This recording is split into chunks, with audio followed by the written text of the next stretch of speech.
Yun yung galing sa Hado Oil, UK. Pero meron pang isa, madami tayong lens dito na ginagamit sa night vision, thermal, scanner, alamin nyo, yung scope natin, optics and everything. Pag hindi accurate yung nakikita mo dyan, hindi maganda yung magiging targeting mo. So kami, tinatras namin yung Convision Gun Care Solution, pero hindi lang yung pang gun care. Before, kala ko ganun lang. Yung pala pwede yan gamitin sa mga lens ng night vision, like this one.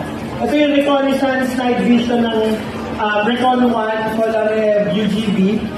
Para malinis siya lagi, yung condition 1, lalagay mo dyan, clear na clear siya.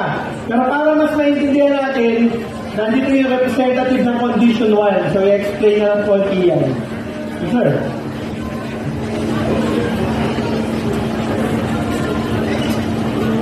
Hello again, good evening. Welcome to the TAC Expo 2024. I am Benjo Marty with Team Armscore. Condition 1 was developed by an engineer and chemist, tested by Grandmaster. So they developed actually oil cleaning lubes and precision lubricants for firearms, and most of the shooters now use optics, red dots for their firearms. Kaya kami merong lens and optics cleaner for our expensive shades and optics. And you can also use it for any lens, visor ng helmet, cell phone, your reading glasses, and anything that uses or you need to see through glass or plastic. We have a Facebook page, Condition 1, just search for it, and you can like, follow, and share. And congratulations again to TAC Expo 2024. Yun. So, after ng condition 1, ang nare-request ng Philippine Military, mag-develop ng something na magagamit for West Philippine Sea. So, nandito yung Filipino inventor na lagi namin kinakausap, si Clifford. Kung nandiyan ka na, Clifford, pumunta ka dito. Explain mo kung paano ba ginagamit tong barko mo na unmanned na boat. Ibig sabihin, hindi na kailangan ng tao kasi pag umandar yan, dala-dala niya na yung supply. So ito yan. Meron din siya mga mini drones para ituro sa mga kabataan kung paano mag-develop ng sarili mong robotics. So si Clifford galing sa Filipino Inventor Society. So just share niya yung mga technology na dinidevelop na natin ngayon.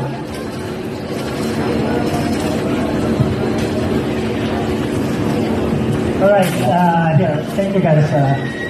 Okay, that's a very big intro. So, from the start, we're Signer Flight, and we are a company that produces drone-based controllers.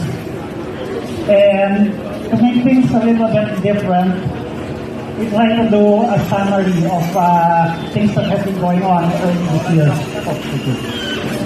Is it a mouse? Where's the sensor? Guys, where's the sensor? Here or here? Yeah. Very special. Definitely, there's no mouse, no tools. Alright. So, idea of Signer Flight is the development of sustainability and self-reliance. And this is something we want to give to the people, especially what we saw in Ukraine, as the last two speakers have mentioned. Okay, first we want to start with something that happened 2 months ago. This is a white paper extract from the Blue Economy.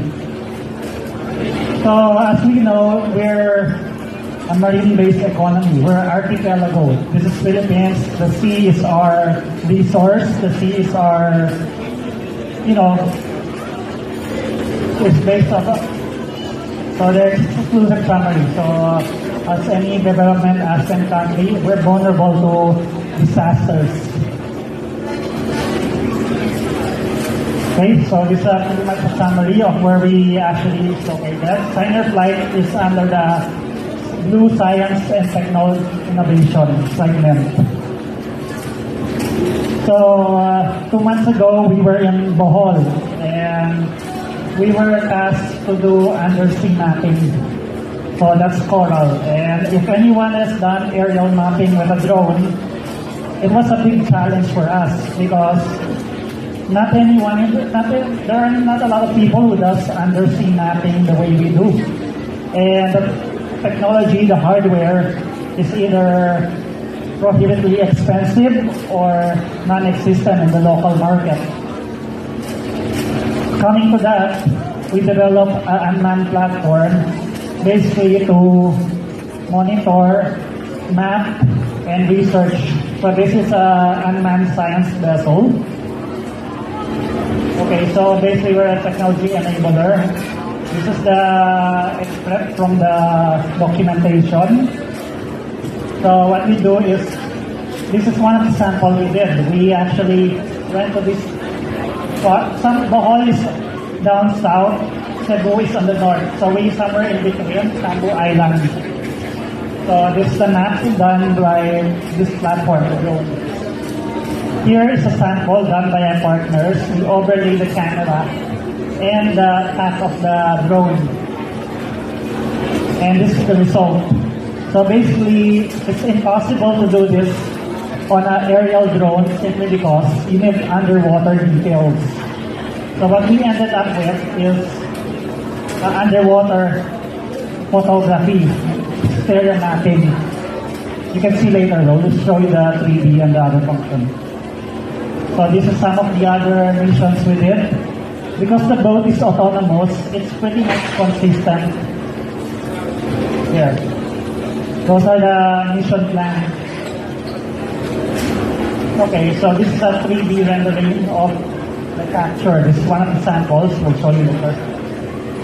Because from the air, this is pretty much how it looks like.